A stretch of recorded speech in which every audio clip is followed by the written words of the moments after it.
أما بعد فأعوذ بالله من الشيطان الرجيم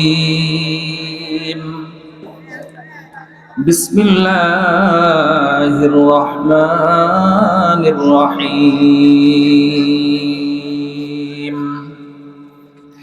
يا أيها الذين آمنوا أطيعوا الله وأطيعوا الرسول وقال رسول الله صلى الله عليه وسلم إن بني إسرائيل تفرقت على 72 ملة وتفترق أمتي على 73 ملة كلهم في النار إلا ملة واحدة قيل ومن هي يا رسول الله قال ما أنا عليه وأصحابي سبحانك لا علم لنا إلا ما علمتنا إنك أنت العليم الحكيم إن الله وملائكته يصلون على النبي يا أيها الذين آمنوا صلوا عليه وسلموا تسليما সবাই দুরূদ শরীফ পড়ি আল্লাহুম্মা সাল্লি আলা মুহাম্মাদ ওয়া আলা আলি মুহাম্মাদ كما صليت على إبراهيم وعلى آل إبراهيم إنك حميد مجيد اللهم بارك على محمد وعلى آل محمد كما باركت على إبراهيم وعلى آل إبراهيم إنك حميد مجيد الحمد لله ঐতিহ্যবাহী চুয়াডাঙ্গা জেলা উলামা পরিষদ চিতলা ইউনিয়ন কর্তৃক ও গোপীনগর যুব সমাজ কর্তৃক আয়োজিত আজকের এই ইসলাহি মাহফিলের সম্মানিত সদর শ্রদ্ধাভাজন উস্তাদ হযরত মাওলানা খলিলুর রহমান সাহেব, হযরত উলামায়ে কেরাম, সমাজের বিভিন্ন অঞ্চল থেকে আগত ইসলাম প্রিয় দিন দরদি ভাই ও বাবাজিরা, পর্দার অন্তরালে অবস্থানরত শ্রদ্ধেয়া সম্মানিত মা ও বোনেরা, আল্লাহ পাক রব্বুল আলামিনের দরবারে অসংখ্য অগণিত শুকরিয়া আদায় করি যে মহান মালিক আমাদেরকে আজকের দিন পর্যন্ত হায়াতে বাঁচিয়ে রেখে সুস্থ সবল অবস্থাতে আজকের এই ইসলাহি প্রোগ্রামে অংশগ্রহণ করার মতো তৌফিক দান করলেন। সে মহান মালিকের দরবারে শুকর আদায় করতেছি। সকলে ভক্তি করে সমস্বরে আবেগ ভরা কণ্ঠে বলি আলহামদুলিল্লাহ। সংক্ষিপ্ত আকারে কিছু গুরুত্বপূর্ণ কথা হবে ইনশাল্লাহ, আমরা সকলে মন দিয়ে শুনবেন ইনশাল্লাহ। গুরুত্বপূর্ণ অনেক কথা হবে ইনশাল্লাহ অল্প সময়ের মধ্যে। আল্লাহ পাক রব্বুল আলামিন মানব জাতিকে হেদায়েতের জন্য বিভিন্ন সময়ে পর্যায়ক্রমে আল্লাহ পাক অনেক নবী রাসূল পাঠিয়েছেন। আপনারা জানেন নবীর সংখ্যা নির্দিষ্ট কেউ বলতে পারে না। অনেকেই বলে লক্ষাধিক, কেউ বলেন 100 লক্ষ, কেউ বলে 2 লক্ষর উপর। তাহলে বুঝতে পারলাম এক কথায় নবীর সংখ্যা অনেক বেশি। কত বেশি সঠিক সংখ্যা কেবলমাত্র শুধুমাত্র আল্লাহ পাক বলতে পারে। কিন্তু আসমানি কিতাব আল্লাহ পাক পাঠিয়েছেন, আপনারা সবাই জানেন। প্রসিদ্ধ একটা কথা বর্ণিত আছে, সেটা হলো 104 খানা। নবী পাঠালেন এত, কিন্তু কিতাব পাঠালেন 104 খানা। তাহলে বুঝতে পারলাম অনেক নবীর কাছে আল্লাহ পাক কিতাব দেন নাই, শুধু নবী পাঠিয়েছেন। তো আবার অনেক জায়গায় আল্লাহ নবী পাঠিয়েছেন এবং নবীর সাথে কিতাবও দিয়েছেন। যেখানে কিতাব পাঠান নাই সেখানে নবী পাঠিয়েছেন এবং ওই নবীকে পূর্বের শরীয়তের অনুসারী বানিয়েছেন। তাহলে আমরা একটা জিনিস সেখান থেকে বুঝতে পারলাম, আল্লাহ পাক রব্বুল আলামিন শুধুমাত্র কোথাও কিতাব পাঠায় নাই। এমন হয় নাই যে অমুক জায়গায় শুধুমাত্র একটা কিতাব পাঠিয়ে দিলাম, তোমরা সমস্ত মানুষ সেখান থেকে মোতালা করার মাধ্যমে নিজেরা সেখান থেকে পড়ার মাধ্যমে তোমরা পথ প্রাপ্ত হবে, এমন কোনো নজির পৃথিবীর ইতিহাসে আল্লাহ পাক ঘটান নাই। তাহলে রিজালুল্লাহ পাঠিয়েছেন কিতাবের সাথে। কাজে এখন যদি কোনো ব্যক্তি বলে, আমাদের সমাজে কেউ বা যে কোনো ব্যক্তি যদি বলে আমাদের সামনে কোরআন সুন্নাহ হাদিস আছে, তো এটা ওলামাদের কাছ থেকে ব্যাখ্যা নেওয়ার দরকার থাকে। আমরা সরাসরি কোরআন হাদিস থেকে আমাদের মাসালা ইস্তেমবাদ করে আমরা সেখান থেকে আমল করা শুরু করব। যদি এরকম করতে থাকে তো সে অচিরেই গুমরা হয়ে যাবে। কি কথা বলেন, ঠিক কিনা? এই জন্য কিতাবুল্লাহর ব্যাখ্যা রিজালুল্লাহ নবীদের কাছ থেকে এবং পর্যায়ক্রমে নবীদের ওয়ারিস হযরত উলামায়ে কেরামের কাছ থেকে নিতে হবে। এবং এই কোরআন ও হাদিসের জ্ঞান যাদের কাছে আছে তাদের কাছ থেকে নিতে হবে। আমি যদি শারীরিক চিকিৎসার জন্য কোনো হুজুরের কাছ থেকে যদি অপারেশন করাই, তাহলে এই রোগীর দ্রুত মৃত্যুবরণ করার ঝুঁকি আছে। কথা বলেন, ঠিক কিনা? এই রোগীকে চিকিৎসা নিতে হলে সার্জিক্যাল একজন ডাক্তার লাগবে, এফারসিয়াস এমন একজন ভালো ডাক্তারের প্রয়োজন হবে। আবার যদি এই কোরআন ও হাদিসের ব্যাখ্যা মানতে হয়, কোন ডাক্তার যদি সে ব্যাখ্যা করে, সেটা যদি আমরা তার মন গড়া ব্যাখ্যা করে সেটা যদি আমরা মানি, আমরা যেমন অপারেশন করলে মানব দেহের জন্য ঝুঁকি থাকে, ঠিক কোনো ডাক্তার, কোনো প্রফেসর এই জ্ঞানে পাণ্ডিত্য অর্জন করা ব্যতীত যদি ব্যাখ্যা দেয়, মানব দেহের ঈমান নষ্ট হওয়ার সম্ভাবনা আছে। এই জন্য রাসূল আকরাম সাল্লাল্লাহু আলাইহি ওয়াসাল্লাম আজ থেকে 1450 বছর আগে বলছেন, রাসূল আকরাম সাল্লাল্লাহু আলাইহি ওয়াসাল্লাম তিরমিজি শরীফের 2461 নম্বর হাদিস, রাসূল আকরাম সাল্লাল্লাহু আলাইহি ওয়াসাল্লাম বলেন, ইন্না বানি ইসরাঈলা তাফাররাকাত আলা 72 মিল্লাতান। নবী বলেন, বনি ইসরাইল সম্প্রদায় তারা 72 দলে বিভক্ত হয়েছিল। ওয়া তাফতারিকু উম্মতি আলা 73 মিল্লাতান, আর আমার উম্মত 73 দলে বিভক্ত হবে। কুল্লুহুম ফিন্নারি ইল্লা মিল্লাতান ওয়াহিদা। নবী বলেন, তবে সব দল জাহান্নামে যাবে, কেবলমাত্র শুধুমাত্র একটি দল নাজাত প্রাপ্ত হয়ে আল্লাহ পাকের জান্নাতে যাবে। সাহাবা আজমান জিজ্ঞাসা করলেন, কিলা ওয়া মান হিয়া ইয়া রাসূলুল্লাহ, নবীজি তাদের বৈশিষ্ট্য কি হবে এবং তারা কারা? নবী বললেন, মা আনা আলাইহি ওয়া আসহাবি, যারা আমার এবং আমার সাহাবীদের মত আদর্শের উপর থাকবে তারাই সেই দলটা হবে। তাহলে আমরা এখানে বুঝতে পারলাম যে আমাদের শুধুমাত্র কোরআন এবং সুন্নাহ পাশাপাশি সাহাবাদের আদর্শকেও আমাদেরকে মানতে হবে। এমন একটা যুগ আসবে, রাসূল আকরাম সাল্লাল্লাহু আলাইহি ওয়াসাল্লাম বলছেন যে সেই সময় মানুষ শুধু কোরআন কোরআন বলে স্লোগান দিবে।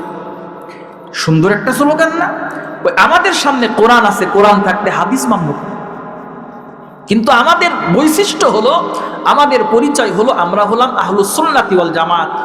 মুসলিম শরীফের মুকাদ্দমার মধ্যে সুন্দর করে এরকম পরিচয় দেওয়া আছে। আমাদের পরিচয় হলো আহলুস সুন্নাতি ওয়াল জামাত। আহলুস সুন্নাহ মানে যারা সুন্নতের অনুসারী, আল জামা মানে সাহাবাদের অনুসারী। এখানে একটা প্রশ্ন হয়, তো সুন্নাহর অনুসারীতে কোরআনের অনুসারী কি হলেন না আপনারা? ব্যাখ্যা হলো, আল্লামা ইবনে কাসির রাহমাতুল্লাহি আলাইহি এবং জাফর আহমদ উসমানী দামাত বারাকাত রাহমাতুল্লাহি আলাইহি তিনি ব্যাখ্যা করেছেন যে সুন্নাহর মধ্যে কোরআন আছে। কিভাবে? আম্মা জান আয়েশাকে জিজ্ঞাসা করা হয়েছিল, নবীজির আখলাক, জীবন আদর্শ কি ছিল?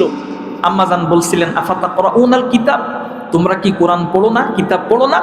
নবীজির জীবন আদর্শ হলো পুরা কোরআনটাই, পুরা কোরআনটার উপরে আমল করাই নবীজির অভ্যাসে পরিণত হয়েছে। তাহলে এই সুন্নাহর মধ্যে কোরআন আছে, সুন্নাহর মধ্যে নবীজির সুন্নাহ আছে। তবে এখানে অনেকে যদি বলে আহলুল হাদিস, তা হবে নাকি? অনেকগুলো আছে হাদিসের মধ্যে আসছে, সেটা আমলযোগ্য না। আমলযোগ্য এবং আমলযোগ্য না সেগুলোকেও হাদিস বলা হয়, কিন্তু আহলুস সুন্নাহ বললে শুধু আমলযোগ্য যেগুলো এগুলোকেই বলা হয়। যেমন হাদিসের মধ্যে আসছে, রাসূল আকরাম সাল্লাল্লাহু আলাইহি ওয়াসাল্লাম একত্রে 9 বিবি রাখছেন। এটা আমাদের জন্য কি বৈধ আছে? বৈধ নেই। রাসূল আকরাম সাল্লাল্লাহু আলাইহি ওয়াসাল্লাম যখন ঘুমাতেন, হুজুর সাল্লাল্লাহু আলাইহি ওয়াসাল্লাম ঘুম থেকে উঠে নামাজ পড়তেন, নবীজির অন্তর ঘুমাতেন না। তো আমরা যদি ঘুমাই আমাদের ওযু ভাঙবে কিনা? ভেঙে যাবে। তাহলে হাদিস যদি বলি, আহলুল হাদিস যদি বলি, তাহলে হয় না, বরং আহলুস সুন্নাহ ওয়াল জামাত বলতে হবে। এটা আমাদের বৈশিষ্ট্য। কেন আজকে যদি আমাদের সমাজে অনেক সুন্দর একটা সুন্দর স্লোগান দেবে, দেখবেন আমাদের সামনে কোরআন থাকতে আমরা হাদিস মানব কিনা? কোরআন তো সব সমস্যার সমাধান দিতে পারে, আল কোরআন সুন্দর একটা স্লোগান, কিন্তু এর ভিতরে এমন কুফরি ইমান বিধ্বংসী একটা আকীদা ঢুকিয়ে দিচ্ছে, আমাদের ইমান নষ্ট হয়ে যাচ্ছে। কিন্তু রাসূল আকরাম সাল্লাল্লাহু আলাইহি ওয়াসাল্লাম আজ থেকে 1450 বছর আগে আমাদের কাছে এটা বলছেন, আল্লাহ পাক জানাইছেন। ইবনে মাজার 12 নম্বর হাদিস, রাসূল আকরাম সাল্লাল্লাহু আলাইহি ওয়াসাল্লাম বলেন, ইউশিকুর রাজুলু মুত্তাকিয়ান আলা আরিকাতিহি ইউহাদ্দাসু বিহাদিসিম মিন হাদিস।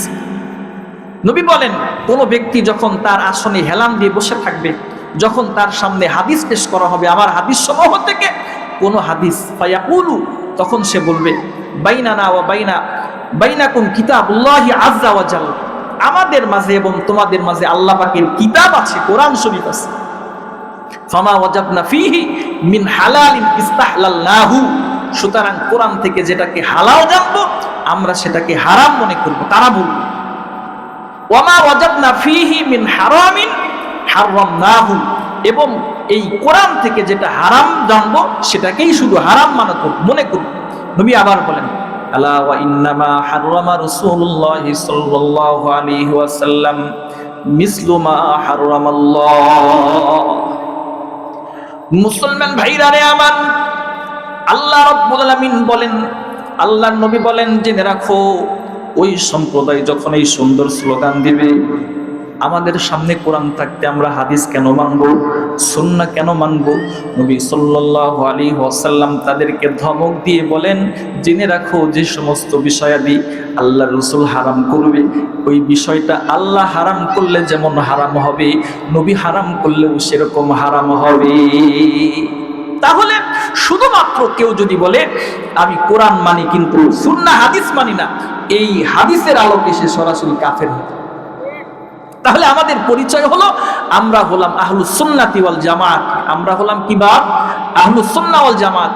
আহলুস সুন্নাহ ওয়াল জামাতের মৌলিক কিছু আকীদা আছে, এই আকীদার একটা আকীদা যদি নষ্ট হয় তার ঈমান থাকে। যেমন মানব স্ট্রাকচারের মধ্যে এমন কিছু অঙ্গ প্রত্যঙ্গ আছে, এর মধ্যে একটা যদি না থাকে এই মানুষটা সুস্থ হয়ে বেঁচে থাকতে পারে না, ডেড বডি হয়ে যায়, লাশ হয়ে যায়। যেমন কোনো ব্যক্তি 2টা কিডনি যদি সেখান থেকে কেটে নেওয়া হয়, মানুষ বাঁচতে পারবে? বা হার্ট কেটে নিলে বাঁচতে পারবে? ফুসফুস যদি সেখান থেকে নেওয়া হয় মানুষ বাঁচতে পারবে? মানব দেহের মৌলিক কিছু স্ট্রাকচার আছে, এগুলো যদি একটাকে সরিয়ে নেওয়া হয় মানব তখন সুস্থ থাকতে পারে না। ঠিক আহলুস সুন্নাহ ওয়াল জামাতের এমন কিছু আকীদা আছে, বিশ্বাস আছে, একটা যদি কোনো ব্যক্তি এই বিশ্বাস স্থাপন করা থেকে সরে যায়, এই ব্যক্তির এই ইমানদার নামক স্ট্রাকচারটা সুস্থ থাকে না, তখন সরাসরি কাফের হয়ে যায়। এই জন্য আমরা হলাম আহলুস সুন্নাতি ওয়াল জামাত। আহলুস সুন্নাহ ওয়াল জামাতের মৌলিক কিছু আকীদা, তার মধ্যে একটা আকীদা হলো আল্লাহর প্রতি বিশ্বাস স্থাপন করা, যেটা আমরা ইমানে মুফাসসালের মধ্যে পড়ছিলাম, আমানতু বিল্লাহি ওয়া মালাইকাতিহি ওয়া কুতুবিহি ওয়া রুসুলিহি ওয়াল ইয়াউমিল আখিরি ওয়াল কদরি খাইরিহি ওয়া শাররিহি মিনাল্লাহি তাআলা ওয়াল বাসি বাদাল মাউত।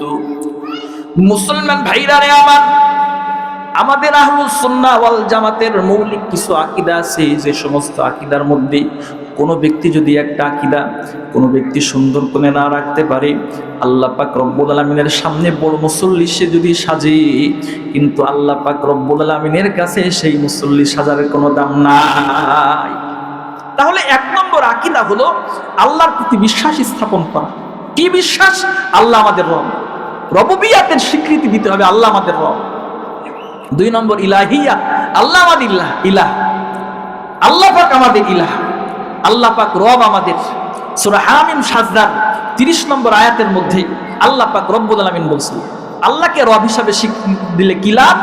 আল্লাহ পাক রব্বুল আলামিন বলেন, ইন্নাল্লাযীনা ক্বালু রাব্বুনাল্লাহু সুম্মা ইসতাকামু তাতানাজ্জালু আলাইহিমুল মালায়েকা। মুসলমান ভাইরা রে আমার, আল্লাহ রাব্বুল আলামিন বলেন যে সমস্ত মানুষগুলো আল্লাহকে রব বলে স্বীকার করে, সুম্মাস্তাকামু, অতঃপর তার উপর ইস্তেকামত অটল থাকে, আল্লাহ পাক রব্বুল আলামিন বলেন তাতানাজ্জালু আলাইহিমুল মালাইকা, আল্লাহ পাক রব্বুল আলামিন মৃত্যুর সময় তাকে ইস্তেকবাল জানানোর জন্য রহমতের ফেরেশতা ঝাঁকে ঝাঁকে পাঠিয়ে দেন। সুবহানাল্লাহ।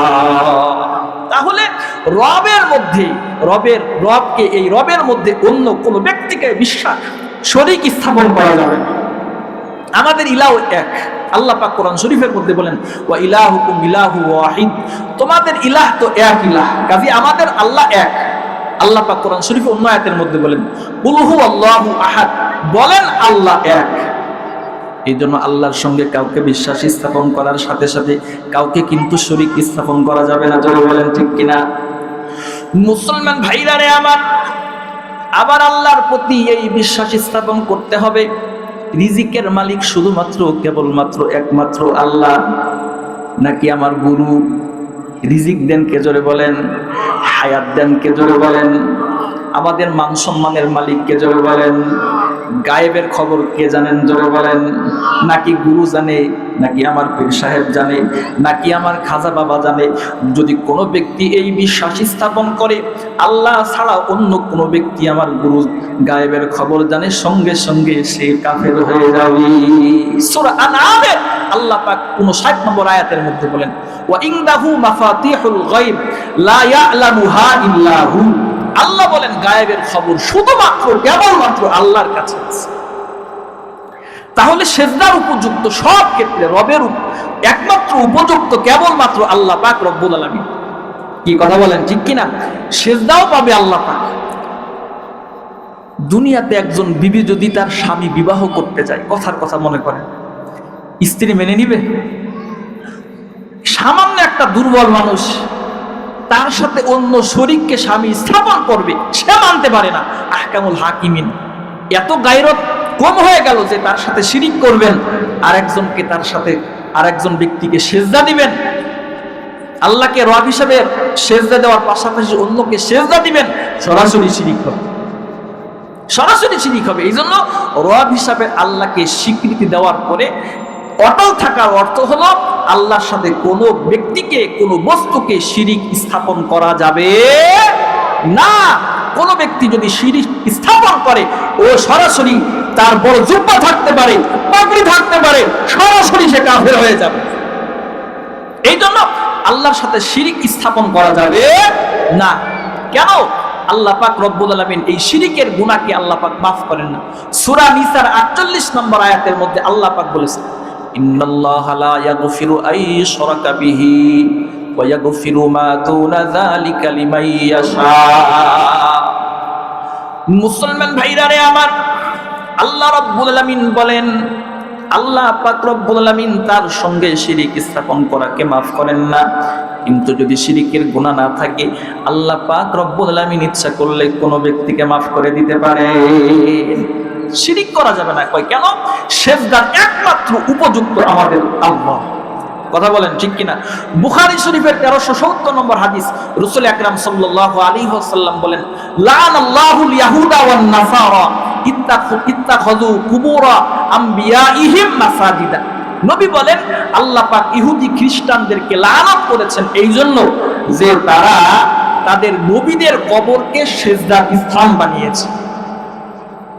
অন্য হাদিসের মধ্যে রাসূল আকরাম সাল্লাল্লাহু আলাইহি ওয়াসাল্লাম বলেছেন আমি যদি কোনো ব্যক্তিকে সিজদা করার অনুমতি দিতাম কেবলমাত্র মহিলাদেরকে স্বামীর সিজদা করার অনুমতি দিতাম। কাজী যেহেতু অনুমতি দেয়নি, কোনো ব্যক্তিকে আল্লাহ ছাড়া কোনো ব্যক্তিকে সিজদা করা যাবে না। বর্তমানে কিছু ফিরকা তৈরি হয়েছে, বা তারা কি বলতেছে, ওই দুইটা দল, একটা হলো আল্লাহর দল আর একটা হলো শয়তানের দল। তো আমরা যেন শয়তানের দলভুক্ত না হয়ে যাই, এই জন্য আল্লাহর দলে থাকি, এই জন্য আদমকে সিজদা করতে হবে, মানে যে কোনো মানুষকে সিজদা করতে হবে। কয় কিভাবে? আল্লাহ পাক যখন আদমকে সৃষ্টি করলেন, করার পরে ফেরেশতা মণ্ডলীর সামনে যখন সিজদা করতে বললেন, সমস্ত ফেরেশতা সিজদা করেছে, শুধু সিজদা করে নাই আজাজিল, ইবলিস, শয়তান। সিজদা না করার কারণে সে সরাসরি কাফের হয়ে গেছে। কাজী শয়তানের দলভুক্ত হওয়া যাবে না। সে যে সিজদা করে নাই তার দলভুক্ত না হয়ে আমরা আদমকে সিজদা করে আল্লাহ তলভুক্ত হব। জোরে বলেন নাউযুবিল্লাহি মিন যালিক। এক ফকির, একজন ব্যক্তি, এরকম মত আদর্শের ব্যক্তি এসে আমাদের সামনে বলতেছে যে দেখেন আদমকে সিজদা না করার কারণে আজাজিল সে কাফের হয়ে গেল। আমরা বলতেছি বাপ শোনেন, যখন আজাজিল বা ফেরেশতার মাঝখানে আদমকে সিজদা করার কথা আল্লাহ বললেন, সিজদা করছে কাকে? কয় আদমকে। কিসের তৈরি? কয় মাটির তৈরি। সিজদা করলো কারা? কয় ফেরেশতারা। তারা কিসের তৈরি? ওই নূরের তৈরি।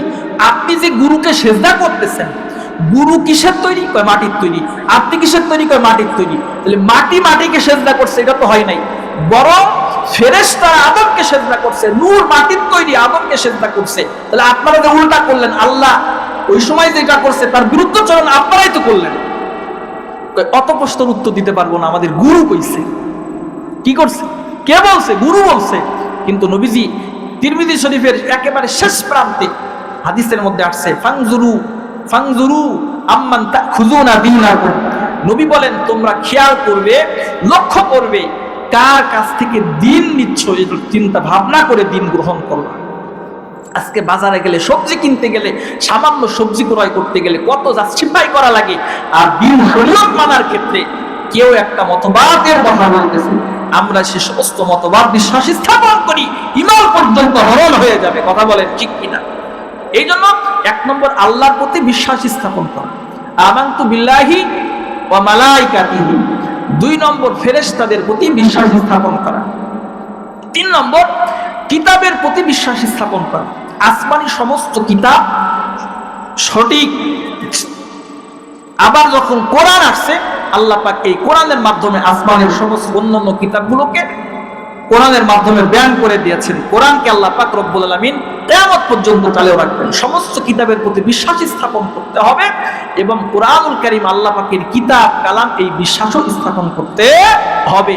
আস্তে আস্তে এই কিতাব পর্যন্ত আজকে কিছু ফিরকা বের হচ্ছে, হাদিস মানবের রচিত, এই জন্য বিশ্বাস স্থাপন করা যাবে না। একসময় তারা বলবে এই কোরআনুল কারীম মানুষ সাহাবা আজমাইন রচনা করেছেন, এটাও বিশ্বাস করা যাবে না। এরকম আস্তে আস্তে হতে পারে। এই জন্য সাবধান, এই সমস্ত ফিরকা থেকে আমাদের সব সময় দূরে থাকা লাগবে। কথা বলেন ঠিক কিনা? তাহলে কিতাবের প্রতি পরিপূর্ণ বিশ্বাস স্থাপন করতে হবে। এটা মৌলিক আকীদা। এর একটা যদি নষ্ট হয় তো ঈমান থাকে না। কি কথা বলেন ঠিক কিনা? এরপরে রসুলিহি, রসুলের প্রতি বিশ্বাস স্থাপন করা। সমস্ত রসুল, নবী যারা আসছে সব সঠিকের ওপর আছে। নবী ও রাসূলের মধ্যে পার্থক্য হলো, আমরা তালিমুল ইসলাম বা বিভিন্ন কিতাবের মধ্যে পড়ছি যে যাদের উপরে নতুন শরীয়ত অবতীর্ণ করা হয়েছে তাদেরকে বলা হয় রসুল, আর যাদের উপর নতুন শরীয়ত অবতীর্ণ করা হয় নাই তাদেরকে বলা হয় নবী। কিন্তু আল্লাহ পাক রব্বুল আলামিন হযরত ইসমাঈল আলাইহিস সালামের উপর নতুন শরীয়ত দেন নাই, বরং তিনি পূর্বের শরীয়ত ইব্রাহিম আলাইহিস সালামের শরীয়তের অনুসারী ছিলেন। তারপর আল্লাহ পাক তাকে বলেছেন ইন্নাহু কানা নাবিয়্যা ওয়া রাসূলা, তিনি নবী ও রাসূল ছিলেন। তো এই সঠিক ব্যাখ্যা করতে গিয়ে আল্লামা ইবনে তাইমিয়া রাহমাতুল্লাহি আলাইহি কিতাবুন নবুওয়ার মধ্যে উল্লেখ করেছেন যে সমস্ত নবীদের উপরে আল আমরু বিল মারুফ ফরজ ছিল, সৎ কাজের আদেশ করা ফরজ ছিল, তাদেরকে বলা হয় নবী। অসৎ কাজে বাধা দেওয়া ফরজ ছিল না, কিন্তু বাধা দেওয়া তাদের উচিত ছিল, তাদেরকে বলা হয় নবী। আর যাদের উপরে সৎ কাজের আদেশ করাটা ফরজ, অসৎ কাজ থেকে বাধা দেওয়া নিষেধ, তাদেরকে বলা হয় রাসূল। আর সর্বশেষ নবী হলো আমাদের নবী মুহাম্মদুর রাসূলুল্লাহ সাল্লাল্লাহু আলাইহি ওয়াসাল্লাম। এ মর্মে মিশকাত শরীফের 5406 নম্বর হাদিস, আবু দাউদ এবং তিরমিজির হাদিস, রাসূল আকরাম সাল্লাল্লাহু আলাইহি ওয়াসাল্লাম বলেছেন আনা খাতামুন নবিয়্যিন লা নবিয়্যা বাদি, আমি হলাম সর্বশেষ নবী, আমার পরে আর কোন নবী আসবে না। বর্তমানে এক ফেরকা বের হয়েছে, কয় কি জানেন? তারা বলতেছে এমনকি ইউটিউবে তাদের ভিডিও পর্যন্ত তারা জনসম্মুখে এগুলোকে ফোকাস করতেছে দিন মনে করে। তারা বলতেছে যার যার গুরু তার তার রাসূল, তার তার নবী। জোরে বলেন নাউযুবিল্লাহ। এই কথা বললে খতম নবুয়তকে অস্বীকার করা হলো সরাসরি কাফের। সূরা আহজাবের 40 নম্বর আয়াতের মধ্যে আল্লাহ পাক রব্বুল আলামিন বলছেন মা কানা মুহাম্মাদুন আবা আহাদিন মিন রিজালিকুম ওয়ালাকিন রাসূলুল্লাহি ওয়া খাতামান নাবিয়্যিন। আল্লাহ বলেন মুহাম্মাদুর রাসূলুল্লাহ সাল্লাল্লাহু আলাইহি ওয়াসাল্লাম তোমাদের মধ্যে কোনো পুরুষের পিতা নন, বরং তিনি হলেন সর্বশেষ নবী, আল্লাহর রাসূল। কাজী যে সমস্ত ফেরকারা বলে যার যার গুরু তার তার নবী, তার তার রাসূল, সরাসরি সে কাফের হয়ে যাবে। সুন্দর একটা স্লোগান তারা দিচ্ছে, যার যার গুরু তার তার নবী, তার তার রাসূল। তাহলে নবী রাসূলের সংখ্যা বাংলাদেশে আরো অনেক বেশি তারা বাড়ায় দিচ্ছে। নাউযুবিল্লাহি মিন যালিক। এমন এই ফেরকাও মানুষ সেখানে এর হচ্ছে, যেটা বলে নাউযুবিল্লাহি মিন যালিক। এই জন্য এদিকে সতর্ক থাকতে হবে। 3 নম্বর আখিরাতের প্রতি, 4 নম্বর আখিরাতের প্রতি বিশ্বাস স্থাপন করতে হবে। আখিরাতের পরে, আখিরাতের মধ্যে সর্বপ্রথম মৃত্যু হবে, মৃত্যুর পরে কবরের মধ্যে সওয়াল জবাব হবে। এক ফেরকা তারা বলতেছে কবরের মধ্যে সওয়াল জবাব এটা মিথ্যা। বড় এক গুরু, আমাদের আলমরাঙ্গাতে একজন গুরু আছে, তিনি বলতেছেন কবরের মধ্যে সওয়াল জবাব এটা সম্পূর্ণ হুজুরদের মিথ্যা এবং বানোয়াটি কথা। এরকম ইউটিউবে হাজারো বক্তব্য সে দিয়ে দিয়ে মানুষকে বিভ্রান্ত করতেছে এবং ঈমান হরণ করতেছে। জোরে বলেন নাউযুবিল্লাহি মিন যালিক। বুখারী শরীফের 1370 নম্বর হাদিসের মধ্যে রাসূল আকরাম সাল্লাল্লাহু আলাইহি ওয়াসাল্লাম বলেন কবরের মধ্যে সওয়াল জবাব হবে, এই মর্মে হাদিস। নবী বলেন ইন্নাল আবদা ইযা উযিয়া ফি কবরিহি ওয়া তাওয়াল্লা আনহু আসহাবুহু আতাহু মালাকান। নবী বলেন যখন কোনো ব্যক্তিকে কবরের মধ্যে রাখা হয় তখন তার কাছে তার সাথীরা যখন তার কাছ থেকে সরে আসতে থাকে তার কাছে 2 জন ফেরেশতা আসে। আল্লাহ রাসূল সাল্লাল্লাহু আলাইহি ওয়াসাল্লাম বলেন মুসলমান ভাইরা রে আমার, এমন সময় যখন ফেরেশতা যখন আসে তখন রাসূল আকরাম সাল্লাল্লাহু আলাইহি ওয়াসাল্লাম বলেন যে সমস্ত সাথীরা তারা চলে যাচ্ছে, কবরের মধ্যে থেকে ওই সমস্ত ব্যক্তিদের পায়ের জুতার আওয়াজ পর্যন্ত সে শুনতে পাই। 2 জন ফেরেশতা এসে তখন তাকে বসানোর পরে তখন তাকে বলে মা কুনতা তাকুলু লিহাদার রাজুল লি মুহাম্মাদিন সাল্লাল্লাহু আলাইহি ওয়াসাল্লাম। মুসলমান ভাইরা রে আমার, ফেরেশতা তখন বলে মুহাম্মাদুর রাসূলুল্লাহ সাল্লাল্লাহু আলাইহি ওয়াসাল্লামের ব্যাপারে তোমার মতামত কি? তখন যারা মুমিন তারা বলবে আশহাদু আন্নাহু আবদুল্লাহি ওয়া রাসূলি, আমি সাক্ষ্য দিচ্ছি তিনি হলেন আল্লাহর বান্দা এবং আল্লাহর রাসূল। ফেরেশতা তখন বলবে এই যে দেখো তোমার জান্নাতের একটা স্থান, এর মাধ্যমে সাক্ষ্য দেওয়ার মাধ্যমে আল্লাহ পাক এই জাহান্নামের স্থানকে জান্নাতের স্থানে পরিবর্তন করে তোমাকে দিয়েছে। সুবহানাল্লাহ। ফায়ারাহুমা জামিআন, নবী বলেন 2টা স্থান সে দেখতে পাবে। এই হাদিস দ্বারা প্রমাণ হলো কবরের মধ্যে সওয়াল জবাব হবে। তাহলে আহলুস সুন্নাহ ওয়াল জামাতের একটা আকীদা হলো কবরের মধ্যে সওয়াল জবাব এটা সত্য এবং এটা হবে। বুখারী শরীফের 1370 নম্বর হাদিস দ্বারা প্রমাণিত। তো যারা বলতেছে গুরু সেজে যে কবরের মধ্যে সওয়াল জবাবের যে কথা মোল্লারা বানিয়েছে, এটা সম্পূর্ণ জাতিকে ধোঁকা দিয়ে সহজ সরল মানুষের ঈমান হরণ করার চেষ্টা করতেছে। জোরে বলেন ঠিক কিনা? তারা আরো কি বলতেছে? কবর আযাব সত্য না। নাউযুবিল্লাহি মিন যালিক। দারাকুতনির হাদিসের মধ্যে রাসূল আকরাম সাল্লাল্লাহু আলাইহি ওয়াসাল্লাম বলতেছেন ইস্তানজাহু মিনাল বাউলি ফা ইন্না আম্মাতা আযাবাল কবরি মিনহু। নবী বলেন তোমরা পেশাবের সেটা থেকে বাঁচো, কেননা ব্যাপক কবরের আযাব হবে এর কারণে। তো কবরের আযাবে হাদিস দ্বারা প্রমাণিত হলো কিনা জোরে বলেন? আবু দাউদ শরীফের আরেক হাদিস, রাসূল আকরাম সাল্লাল্লাহু আলাইহি ওয়াসাল্লামের এক সাহাবী ছিল হযরত উসমান গনি রাদিয়াল্লাহু তাআলা আনহু। তিনি কবর দেখলে এত পরিমাণ কাঁদতেন। জিজ্ঞাসা করা হয় আপনি এত পরিমাণ কাঁদেন কেন? কবরে নবীজি সাল্লাল্লাহু আলাইহি ওয়াসাল্লাম যে সমস্ত বর্ণনা বলেছেন, কবর হলো আখিরাতের প্রথম ঘাঁটি। এই ঘাঁটি থেকে কেউ যদি মুক্ত হয় বাকিগুলো তার জন্য আসান হয়ে যায়, আর এই ঘাঁটি যদি কঠিন হয় তার জন্য সব ঘাঁটি কঠিন হয়ে যায়। এই জন্য আমি কবরের ভয়ে আমি এত কাঁদি। নবী আরো বলেন মা রাআইতু মানজারান কত্তু ইল্লা আফদাউ মিনহু। নবী বলেন কবরের মতো ভয়াবহ আযাবের চেয়ে ভয়ঙ্কর দৃশ্য আমি আর দেখি। এই হাদিস দ্বারা প্রমাণিত হয় কবরের আযাব সত্য। যারা কবরের আযাবকে অস্বীকার করে সহজ সরল মুসলমানের ঈমানের আকীদার মধ্যে এরকম বিষ ঢেলে দিচ্ছে, তাদের থেকে আমাদের সকলকে সাবধান হতে হবে। জোরে বলেন কথা ঠিক কিনা? এই জন্য আমাদের এই সমস্ত আকীদাগুলো লালন করতে হবে, তাহলে আখিরাতের প্রতি বিশ্বাস স্থাপন করা। এরপরে ওয়াল বা'থি বাদাল মাউত, পুনরুত্থান আল্লাহ পাক যখন উত্তোলন করবেন তার প্রতিও আমাদের বিশ্বাস স্থাপন করা। কথা বলেন ঠিক কিনা? এবং আহলুস সুন্নাহ ওয়াল জামাতের আরেকটা আকীদা হলো সাহাবা আজমাইনদেরকে দোষারোপ করা যাবে না, কোনো দোষ ত্রুটি দেওয়া যাবে না। কি কথা বলেন ঠিক কিনা? রাসূল আকরাম সাল্লাল্লাহু আলাইহি ওয়াসাল্লাম বলেন, আল্লাহ আল্লাহ ফি আসহাবি লা তাত্তাখিযুহুম গরাদাম মিন বা'দি, সাবধান সাবধান আমার সাহাবীদের ব্যাপারে, তোমরা তাদেরকে বিষোদ্গার করবা না। ফামান আহাব্বাহুম ফাবিহুব্বি আহাব্বাহুম, যারা আমার সাহাবীকে ভালোবাসবে, সাহাবাদেরকে ভালোবাসবে, প্রকার অন্তরে সে আমাকেই ভালোবাসবে। আর নবীজিকে ভালোবাসলে তো নবীদের সঙ্গে জান্নাত থাকা যাবে। কথা বলেন ঠিক কিনা? অন্য হাদিসের মধ্যে রাসূল আকরাম সাল্লাল্লাহু আলাইহি ওয়াসাল্লাম বলেছেন, লা তাসুব্বু আসহাবি, আমার সাহাবীদেরকে গালিগালাজ করবা না। তাহলে আহলুস সুন্নাহ ওয়াল জামাতের সপ্তম আকীদা হলো সাহাবা আজমাইনদেরকে দোষারোপ করা যাবে না এবং সাহাবা আজমাইন মিয়ারে হক, সত্যের মানদণ্ড। প্রমাণ আল্লাহ পাক কোরআন শরীফের মধ্যে বলেন, والسابقون الأولون من المهاجرين والأنصار والذين اتبعوهم بإحسان رضي الله عنهم ورضوا عنه وأعد لهم جنات تجري تحتها الأنهار। মুসলমান ভাইরা রে আমার, আল্লাহ রাব্বুল আলামিন বলেন যে সমস্ত সাহাবা আজমাইন, সাহাবে আউয়াল অগ্রগামী হয়েছে মুহাজির এবং আনসার সাহাবীদের মধ্য থেকে, আল্লাহ পাক রব্বুল আলামিন বলেন তারা আমার প্রতি সন্তুষ্ট হয়েছে, আমিও তাদের প্রতি সন্তুষ্ট হয়েছি। আল্লাহ পাক রব্বুল আলামিন বলেন কিয়ামত পর্যন্ত যে সমস্ত মানুষগুলো সত্যভাবে তাদেরকে অনুসরণ করবে, আল্লাহ পাক রব্বুল আলামিন তাদের প্রতিও সন্তুষ্ট হবেন।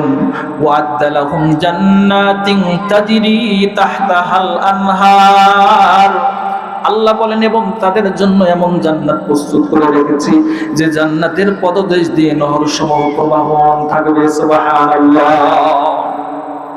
মুসলমান ভাইরা রে আমার, সাহাবা আজমাইনদের ঈমানের পরীক্ষা স্বয়ং আল্লাহ রাব্বুল আলামিন নিয়েছেন। আল্লাহ রাব্বুল আলামিন বলেন, উলাইকাল্লাযীনা ইমতাহানাল্লাহু কুলুবাহুম লিত্তাকওয়া, আল্লাহ রাব্বুল আলামিন বলেন তাদের অন্তঃকরণের পরীক্ষা আল্লাহ রাব্বুল আলামিন নিয়েছেন। শুধু পরীক্ষা নিয়েছেন তা নয়, আল্লাহ পাক রব্বুল আলামিন পরীক্ষার রেজাল্ট পর্যন্ত মানুষের কাছে, গোটা দুনিয়ার কাছে আল্লাহ ডিক্লারেশন দিয়ে দিয়েছেন, রাদিয়াল্লাহু আনহুম ওয়া রাদু আন, আল্লাহ পাক রব্বুল আলামিন বলেন তারা আমার প্রতি সন্তুষ্ট হয়েছে, আমি আল্লাহও তাদের প্রতি সন্তুষ্ট হয়েছি। সুবহানাল্লাহ। তাহলে বড় উচ্চাঙ্গের একটা জামাত সাহাবা আজমাইন, আল্লাহর কাছে মাগফুরুন লাহু মাগফুরুন লাহুম, আল্লাহর পক্ষ থেকে তারা ক্ষমা প্রাপ্ত হয়েছে, কাজী তাদের সমালোচনা করা যাবে না। তাহলে আমাদের এখন থাকতে হবে কাদের সাথে? আহলুস সুন্নাহ ওয়াল জামাতের আকীদা যারা লালন করে হক্কানি উলামায়ে কেরামদের সঙ্গে থাকতে হবে। কি কথা বলেন ঠিক কিনা? থাকলে লাভ হবে। কেননা আল্লাহ পাক রব্বুল আলামিন কোরআন শরীফের মধ্যে বলেন, মুসলমান ভাইরা রে আমার, আল্লাহ রাব্বুল আলামিন বলেন, ইয়া আইয়ুহাল্লাযীনা আমানুত্তাকুল্লাহ, আল্লাহ পাক রব্বুল আলামিন বলেন হে ঈমানদারেরা তোমরা আল্লাহকে ভয় করো। মুফাসসিরিনে কেরাম লেখেন কাইফা নাত্তাকিল্লাহ, কিভাবে ভয় করব? আল্লাহ পাক রব্বুল আলামিন জবাব দেন, ওয়া কুনু মা'আস সাদিকিন, সত্যবাদীদের দলভুক্ত হয়ে যাও, তাহলে তোমরা নিরাপদ থাকবা। সুবহানাল্লাহ। মুসলমান ভাইরা রে আমার, এই জন্য আমরা যদি উলামায়ে কেরামের, হক্কানি উলামায়ে কেরামের সান্নিধ্যে থাকতে পারি, দিন শরীয়ত নেওয়ার ক্ষেত্রে যদি তাদের পরামর্শ যদি মানতে পারি, আমরা যদি তাদের সঙ্গে লেগে লেগে থাকতে পারি, আল্লাহ পাক রব্বুল আলামিন তাদের উসিলায় আমাদের ঈমানকে রক্ষা করবেন। সুবহানাল্লাহ। যেমন মাওয়াইজ আশরাফিয়ার মধ্যে উল্লেখ আছে, রাবিয়া বসরি রহমাতুল্লাহি আলাইহা তিনি একদিন নামাজের মধ্যে দাঁড়িয়ে আছেন তাহাজ্জুদের সময়। মুসলমান ভাইরা রে আমার, এমন সময় তিনি যখন নামাজের মধ্যে মগ্ন আছেন, এমন সময় একটা চোর রাবিয়া বসরির ঘরের মধ্যে ঢুকছে। তার ঘর থেকে জিনিসপত্র যখন খুঁজতেছে, রাবিয়া বসরি দেখতেছেন চোর যেন কি খুঁজতেছে, কিন্তু রাবিয়া বসরির ঘরের মধ্যে তেমন কোনো সম্পদ ছিল না। এক পর্যায়ে চোর নিরাশ হয়ে দেখতেছে পাশে একটা কাঁসার বদনা আছে, বদনা ভর্তি পানি আছে। চোরটা তখন কাঁসার বদনা নিয়ে আস্তে করে বাইরে হওয়া শুরু করে দিয়েছে। রাবিয়া বসরি রহমতুল্লাহি আলাইহা দ্রুত নামাজটা কমপ্লিট করার পরে, সালাম ফেরানোর পরে তখন চোরটাকে পিছন দিক থেকে ডাকতেছে, ভাই আপনি কোথা থেকে আসছেন? বুঝতে পেরেছি আপনার বাড়িতে অত্যন্ত অভাব, আপনার বাড়িতে অত্যন্ত খাবারের সংকট, সন্তানগুলো মনে হয় বিপদ অবস্থায় আছে। তবে আমার ঘর থেকে এই যে সম্পদটা নিয়ে যান, শেষ সম্বল ওযু করার আমার লোটাটা, তাও নিয়ে যান, কোনো সমস্যা নাই। কিন্তু লোটার মধ্যে যে পানি আছে, পানিটা এখনই ফালা লাগবে। আপনার কাছে একটা অনুরোধ, এই পানিটা না ফেলে আপনি ওযু করার পরে এখান থেকে যান, তাহলে ভালো হয়। মুসলমান ভাইরা রে আমার, চোর তখন সুন্দর করে ওযু করল। চোর চিন্তা করতেছে ওযু করলে তো কোনো সমস্যা নাই। রাবিয়া বসরি বলতেছেন, যেহেতু ওযু করলেন আপনি আমার বদনা নিয়ে যাবেন, সমস্যা নাই, কিন্তু 2 রাকাত নামাজ পড়লে কেমন হয়? 2 রাকাত নামাজ যখন পড়া শুরু করছে, চোর যখন সেজদায় গেছে, রাবিয়া বসরি তখন চিল্লিয়ে চিল্লিয়ে আল্লাহর দরবারে কেঁদে কেঁদে বলে, আল্লাহ তোমার বান্দাকে তোমার কাছে নিয়ে আসছি, আল্লাহ তুমি হেদায়েত দাও, আমার কাজ তোমার কাছে আনা, আল্লাহ তুমি হেদায়েত দিয়ে দাও। মুসলমান ভাইরা রে আমার, আল্লামা আশরাফ আলী থানভী রহমতুল্লাহি আলাইহি লিখেন, এই চোরটা তার উদ্দেশ্য ছিল খারাপ, চুরি করার উদ্দেশ্য ছিল, কিন্তু ভালো জায়গা যাওয়ার কারণে, ভালো মানুষের সান্নিধ্য পড়ার কারণে আল্লাহ পাক রব্বুল আলামিন তাকে হেদায়েতের মালা পরিয়ে দিয়েছে। এই জন্য আমাদের দিন শরীয়ত মানতে হলে কোথায় যাওয়া লাগবে? মাজারে। জোরে বলেন মাজারে। বট গাছের কাছে। চুল কাটবে না কোনোদিন এরকম ব্যক্তির কাছে, মোজ কাটবে না এমন ব্যক্তির কাছে। এখন তো বের হয়েছে কয় চুল দাড়ি মোজ এটা আল্লাহ প্রদত্ত, এটা কাটা যাবে না। যারা বলে এরা দিন শরীয়ত মানে না।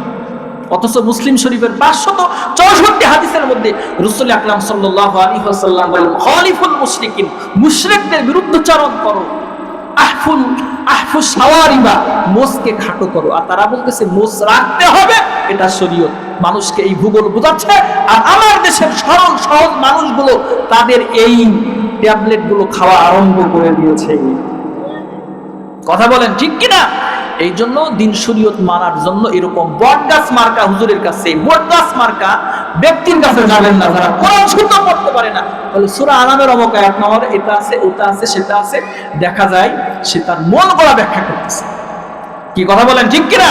তাহলে আজকে থেকে আমরা একটা তওবা করব, দিন শরীয়ত মানার ক্ষেত্রে হক্কানি উলামায়ে কেরামের সান্নিধ্যে যাব। আমাদের মসজিদের যে সমস্ত ইমাম সাহেব, খতিব সাহেবরা আছে, তাদের কাছ থেকে পরামর্শ নেব। জোরে বলেন ঠিক কিনা? আপনি যদি অপারেশন করেন, আমার কাছ থেকে অপারেশন করবেন? হুজুর আমাদের মসজিদের খতিব, হুজুরের কাছ থেকে অপারেশনটা সেরেই নি। যদি অপারেশন করেন, আপনার চোখ যদি অপারেশন করেন, এখন দেখতেছেন আগামীকালকে অপারেশন করার পরে চোখের কাজ শেষ। তো আপনার আমার ইমানের সার্জিক্যাল ডাক্তার হয়ে যদি নাড়া ফকির তারা যদি মোসওয়ালা বোমওয়ালা তারা যদি করে, আপনি অনুসরী হইলেন, কবরে যাবেন তো ফেরেশতাদের ডান্ডা খাওয়াবেন। এই জন্য ভালো মানুষের সোহবাতে যেতে হবে। আর একজন ব্যক্তি খারাপ মানুষের সোহবাতে গেলে ভালো মানুষ পর্যন্ত খারাপ হয়ে যায়। তার একটা ছোট্ট নমুনা আপনাদেরকে দেখো। এক ব্যক্তি মুমূর্ষু অবস্থায় 2টা সন্তান রেখে গেছে, মাত্র একটা গাভী বলদ গরু সে রেখে গেছে। সন্তানদেরকে বলতেছে, বাপ আমি মৃত্যুবরণ করার পরে আমার এই গাভীটা তোরা 2 ভাই কোরআন সুন্নাহ মাফিক বন্টন করবে। তো বাপ কি করা লাগবে? ওই যে ওখানে একটা বট গাছ আছে, বট গাছের নিচে বিশাল চুলওয়ালা মোসওয়ালা বিশাল কোরআন হাদিস তার ঠিক আলোচনা করে, ওই যে আলমলের বাড়ি তার কাছ থেকে ব্যাখ্যা নিয়ে এই গরুটা তোরা 2 ভাই বন্টন করে নেবে। বাপ যখন মৃত্যুবরণ করছে, গরু একটা, ভাই 2টা। আব্বা বলছে কোরআন হাদিস মোতাবেক ওই গুরুর কাছে যাওয়া লাগবে, জয় গুরুর কাছে যাওয়া, সাধারণ গুরু না, জয় গুরু। বাস এরপরে সেই গুরুর কাছে যাওয়ার পরে গুরুকে বলতেছে, গুরু আমার বাবা তো আপনার অত্যন্ত ভক্ত ছিল, তো কি হয়েছে? একটা গরু রাখছে, বলদ গরু, আমরা 2 ভাই, আব্বা বলছে আপনার কাছ থেকে কোরআন সুন্নাহ ভিত্তিক সুন্দর একটা বন্টন করে দিবেন, আমরা যেন গরুটা কোরআন সুন্নাহ অনুযায়ী যেই বন্টন হয় আমরা মানবো। খাজা তখন গুরু চিন্তা করতেছে, কয় ঠিক আছে, তোমার আব্বা যেহেতু আমার খুব ভক্ত ছিল, সুন্দর একটা বন্টন। তখন বলতেছে, তোমরা 2 ভাই তাই না? কয় হ্যাঁ 2 ভাই। গরু একটা বলদ, কয় 3টা। তাহলে আল্লাহ পাক তোমাদের ব্যাপারে বলছে ও 3, 2 ভাই আর গরু মোট 3। ও যাইতুনা, কয় বড় ভাইকে? কয় গুরু আমি। কয় কোরআন বলতেছে ও যাইতুনা, বড় ভাই কিছু অংশ পাই, তুই না। কয় ছোট ভাইকে? কয় গুরু আমি। ছোট ভাই মনে মনে বড্ড খুশি, গুরু তো আমার পক্ষে রায় দিবে দেখতেছি। তখন বলতেছে ও তুর চিনি না, গাভী বলতেছে ছোট ভাইকে চিনি না। ব্যাখ্যা করতেছে, ছোট ভাই চিন্তা করতেছে গাভী তো আমার হওয়ার দরকার ছিল, কিন্তু গুরু কি ব্যাখ্যা করতেছে? কোরআন হাদিস থেকে তো ব্যাখ্যা করতেছে, কোরআন থেকে যেহেতু কথা বলতেছে, গুরু তো মিথ্যা বলতে পারে না। কোরআন হাদিস থেকে সরলতার সুযোগ পাইছে। ওই গুরু তাহলে গাভীটা কার? ও হাজাল বালাদু আমিন, এই গাভীটা হলো আমার। এবার 2 ভাই চিন্তা করতেছে, কোরআন ভিত্তিক যেহেতু সিদ্ধান্ত দিয়েছে, সুন্নাহ ভিত্তিক, কাজী এটা গুরুকে দিয়ে চলে যায়। উদ্দেশ্য ছিল সঠিক, কোরআন সুন্নাহ মাফিক বন্টন করবে, গেছে ভুল জায়গায়, যার কারণে গাভী পর্যন্ত শেষ। দুনিয়ার আর্থিক ক্ষয় হয়েছে, ঈমান পর্যন্ত শেষ করে ফেলবে। জোরে বলেন ঠিক কিনা? এই জন্য আহলুস সুন্নাহ ওয়াল জামাতের আকীদা যেগুলো মৌলিক, এর উপর যারা আঘাত আনবে এদের সাথে কোনো সম্পর্ক আমাদের থাকতে পারে না, থাকতে পারে না। জোরে বলেন ঠিক কিনা? কেন? আমাদের মৃত্যুবরণ করতে হবে। যেহেতু কবরে যদি আমি আমার বডি যদি সুস্থ বানিয়ে কবরে যাই, কিন্তু ঈমান যদি নষ্ট করে যায়, আকীদা ধ্বংস করে যায়, কলবকে নষ্ট করে কবরে যাই, তাহলে মুক্তির কোনো রেহাই নাই। কেন? আল্লাহ বলেন ইয়াউমা লা ইয়ানফাউ মালুন ওয়ালা বানুন ইল্লা মান আতাল্লাহা বিকলবিন সালিম। মুসলমান ভাইরা রে আমার, আল্লাহ রাব্বুল আলামিন বলেন সেই দিন মানুষ যখন উত্তোলন করবে, আল্লাহ পাক রব্বুল আলামিন কিয়ামতের বিভীষিকাময় মুহূর্তের মধ্যে আল্লাহ পাক রব্বুল আলামিনের সামনে তার ছেলে সন্তান, তার মাল সম্পত্তি কোনো উপকার করতে পারবে না।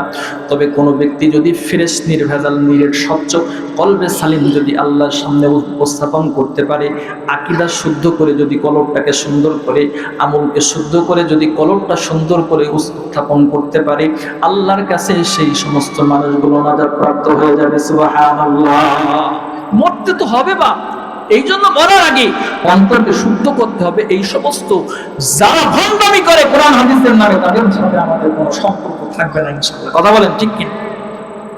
প্রত্যেকটা মানুষকে মরতে হবে। मौत जिस दिन आ गई दुनिया की हालत क्या हुई, रूह तन से उड़ गई मुर्दा की हालत क्या हुई, रूह तन से उड़ गई मुर्दा की हालत क्या हुई।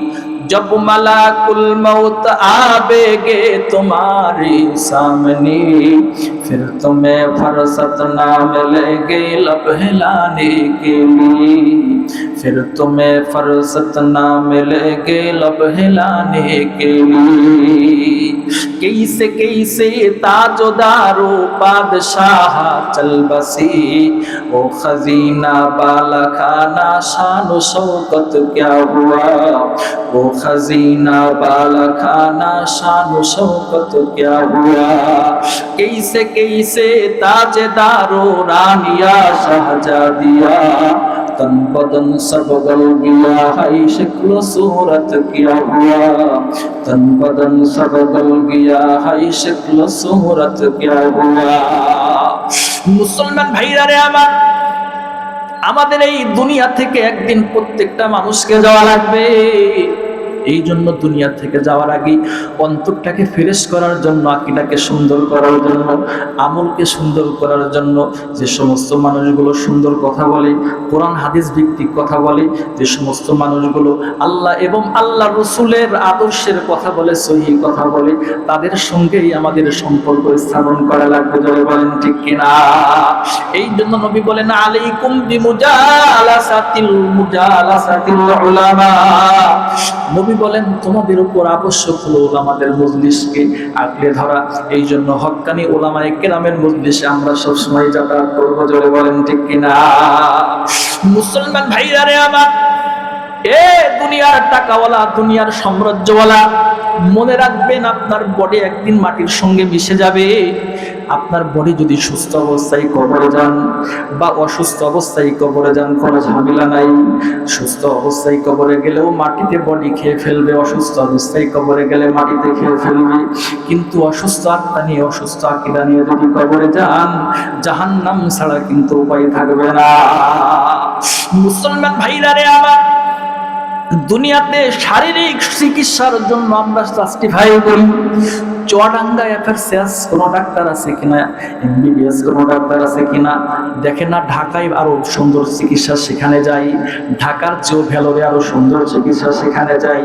শারীরিক চিকিৎসার জন্য যদি এত সুন্দর উন্নতির চিকিৎসা আমরা যদি তালাশ করি, রুহের চিকিৎসা, আত্মার চিকিৎসা, কলবের চিকিৎসা, ইমানের চিকিৎসার জন্য যদি আমরা বটগাছ মার্কা হুজুরের কাছে যাই, তাহলে আমাদের ইমানকে ধ্বংস করে ফেলবে, জোরে বলেন ঠিক কিনা? এই জন্য আমাদের সব মানুষকে, আমাদের যেহেতু আমলের অবস্থা, ইমানের অবস্থা ঠিক করে কবরে যাওয়া লাগবে। আল্লাহ পাক রব্বুল আলামিনের সামনে যদি, আল্লাহর সামনে দাঁড়াতে আমাদের ভয় করে এরকম যদি